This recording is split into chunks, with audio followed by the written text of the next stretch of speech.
1830, and in September a man was born destined to rule all of Mexico. Porfirio Diaz was born a middle-class Mexican, but quickly rose through the ranks of the military and became the president. In this episode of Mexican Revolution Line, we will explore the details of Diaz's early life, his presidency, and the men plotting to overthrow him. How did these events cause the Mexican Revolution? Stay tuned to find out. Porfirio Diaz was born on September 15, 1830 in Oaxaca, Mexico. His mother was a native Mexican and his father was Criollo. His father, Jose de la Cruz, died when Porfirio was just an infant. At the age of 15, Porfirio's mother, Maria Petrona Mori Cortes, sent him to the Seminario Conciliar to train for priesthood. At the age of 20, Porfirio Diaz was inspired by liberal Benito Juarez and entered the Instituto de Ciencias to study law. When Porfirio Diaz decided this was not the path for him, he joined a band of liberal guerrillas in 1855. By 1862, Diaz had become the brigade general in charge of the infantry brigade. During the Battle of Puebla, his brigade was placed in between the forts of Loreto and Guadalupe. Diaz was instructed by General Zaragoza to fight off a smaller French force. However, he chose to fight off a larger French force and chase after them. Despite Diaz's inability to share control, General Zaragoza commended Diaz as brave and notable. In 1863, Diaz was captured by the French army. Soon after, he escaped. In 1868, Juarez became the president of Mexico. In 1871, Diaz led a revolt against the re-election of Juarez. Diaz's forces were defeated in the Battle of La Bufa in 1872. However, he remained very popular amongst the people of Mexico. In the years leading up to the revolution, one man held power from 1876 to 1911. His name, Porfirio Diaz. He ascended to the presidency as a general, offering peace and stability. Instead, he created an increasingly autocratic state, giving power to his friends and allies. Diaz made sure he had the allegiance of the elite by taking land from the peasants and giving it to the already wealthy, concentrating land in these haciendas. While Diaz constructed an extremely solid banking system, his capitalist economic policies led to an extremely divided network of economic and social classes. After 30 years of the same policies and leaders, something was bound to snap.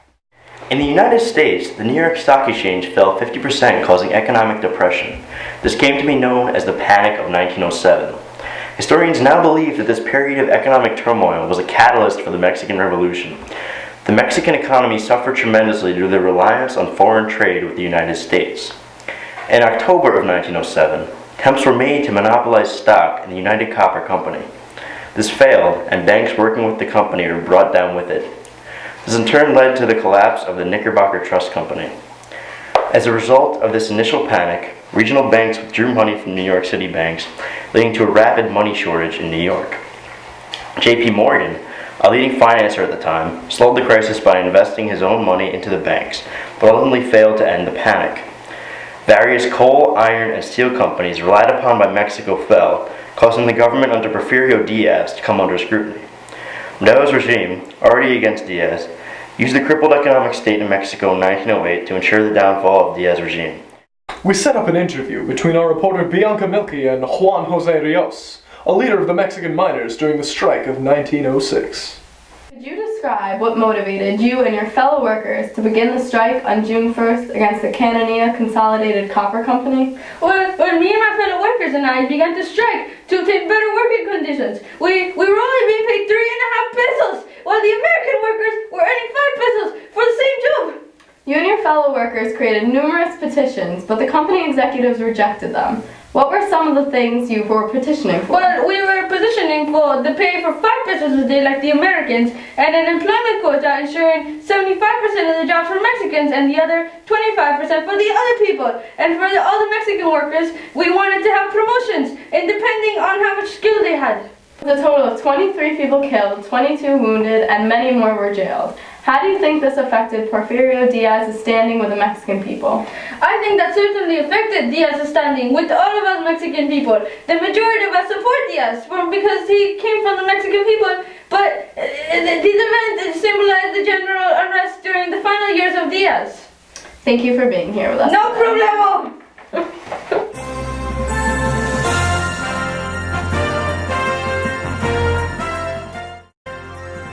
It's a national epidemic, with grown men conspiring to topple the government to suit their own needs.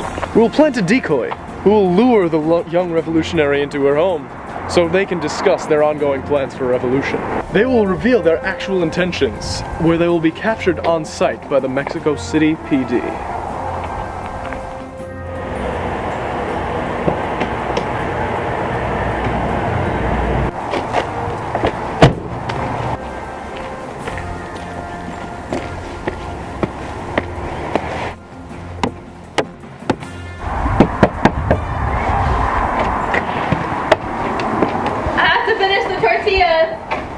I brought some papers.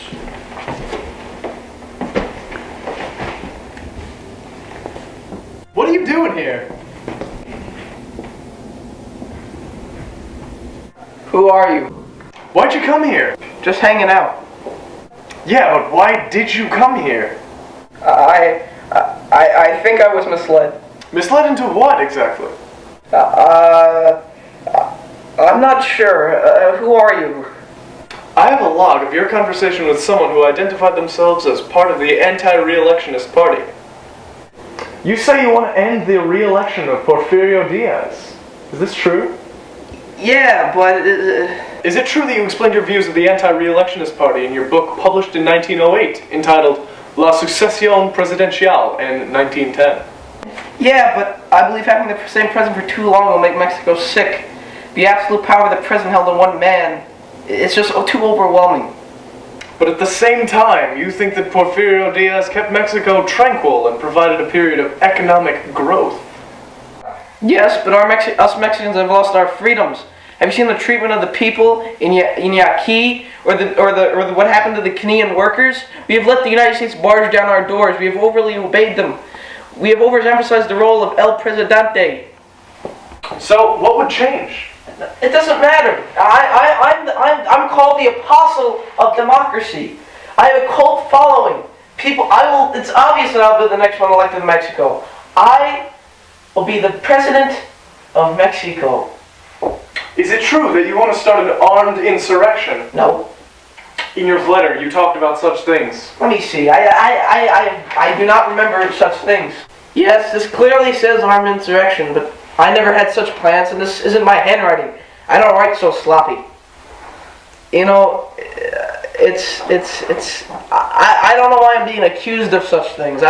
This doesn't make sense. Hey, my friend. Hold it right there. Hold it. Stop. Hold it, sir. Stop it. Hold it right there. No, I will be the next president of Mexico. Not the Mexico City PD. This really does ruin my plans of being the next president of Mexico, doesn't it? In 1910, Mexican revolutionary Francisco Madero developed a plan to destroy Diaz's repressive regime.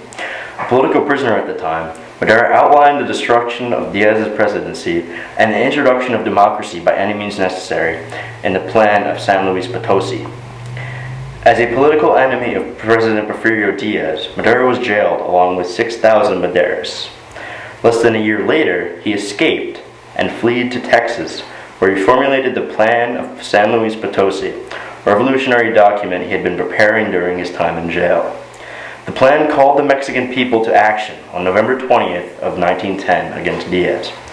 On November 20th, revolution officially began with the phrase effective suffrage, no re-election. After Madero had formulated the plan of San Luis Potosi, he escaped prison and found himself in Texas to try to enact his plan. Because of his promise of agrarian reforms, he attracted such revolutionaries. He called for an armed uprising against Diaz so that the democratic elections could take place. Soon after, violence erupted throughout Mexico in November of 1910. Zapata began uprisings in central and southern Mexico, while Orozco and Villa marched on Ciudad Juarez. The city was torn apart by the end of the month, but the city garrison endured while he expected reinforcements. Madero is hesitant to continue because he is afraid of U.S. involvement, so he asked for the violence to come to a halt. However, Orozco and Villa continued to fight, leaving Juarez in shambles. Madero intervened to stop further destruction. Diaz was now willing to compromise. On May 21st, 1911, Madero and Diaz sat at a table together to discuss the brutality of the Battle of Ciudad Juarez, and how these people must no longer suffer. They were now willing to compromise. The treaty stated a variety of points, but the most important are as follows. The most significant point of the treaty was that Porfirio Diaz and his vice president, Ramon Corral, resigned by the end of May 1911, and that De La Barra would be the interim president, and as the interim president, he would organize free election as soon as possible. Additionally, the treaty stipulated that the revolutionaries would be accepted back into society without penalty, with the option for some of them to apply for membership in the Rurales, Mexican federal police. The revolutionary forces were to be dissolved as soon as possible. This would leave the federal forces to be the only military force in Mexico. There were too many similarities between the old regime and the new regime. The only change in Mexico that was apparent was the change in leadership. Soon after, Madero was elected president. Next week on Mexican Revolution Line, we have the killing of Madero.